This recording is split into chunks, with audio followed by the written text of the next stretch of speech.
Hi, I am about to make 7 videos um,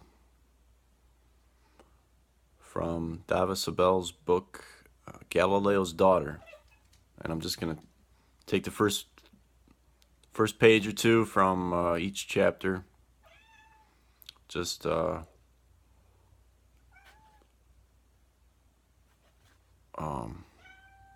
it's a pretty good book. I really enjoy it. I have a little MP3 player and I have it on audio. And so I listen to it every once in a while. I think Galileo is a very important historical figure. Not because, as many people praise him to be somebody who debunked the authority of the church, but because he was somebody who debunked the authority of science at the time. And I think people get mixed up. They think that a lot of people think that science is always better than any other authorities. And that's not the case. There was a science of the day, and that needed as much debunking as anything else. I also think that in the same vein, well, I'll read a little passage from David Hume's Dialogues Concerning Natural Reason. This is one of the most striking passages to me, one of my favorite quotes or passages.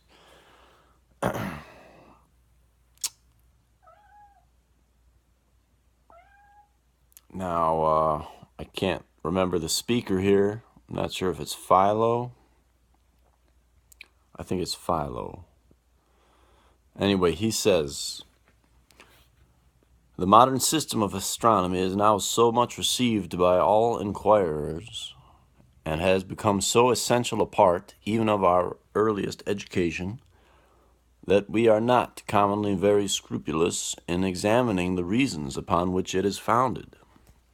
It has now become a matter of mere curiosity to study the first writers on that subject, who had the full force of prejudice to encounter, and were obliged to turn their arguments on every side in order to render them popular and convincing.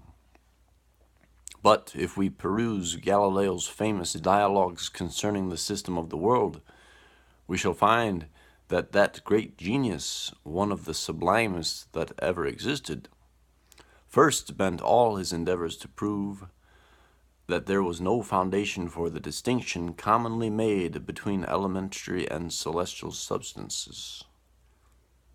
The schools proceeding from the illusions of sense had carried this distinction very far, and had established the latter substances to be ingenerable, incorruptible, unalterable, impassible, and had assigned the opposite qualities to the former.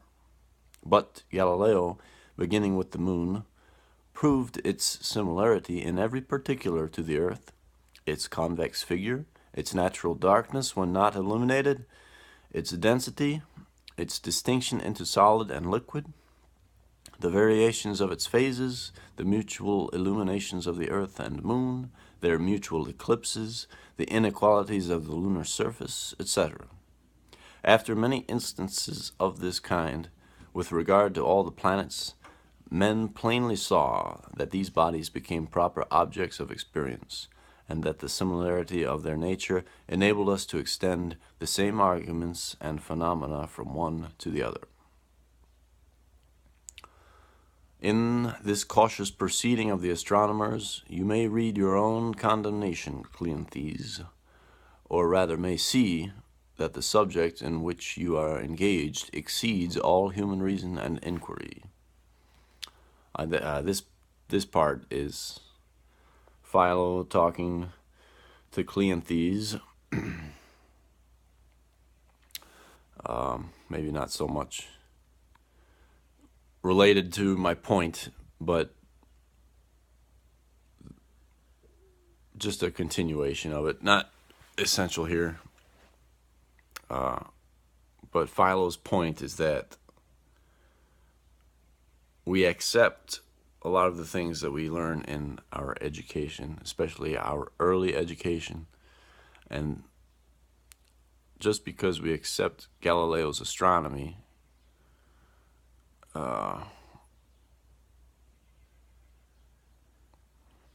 doesn't mean it was not a very difficult process for Galileo to overcome the astronomy which was accepted in his time. Anyway, so this was David Hume, but I will still make my videos from Dava Sabel's book.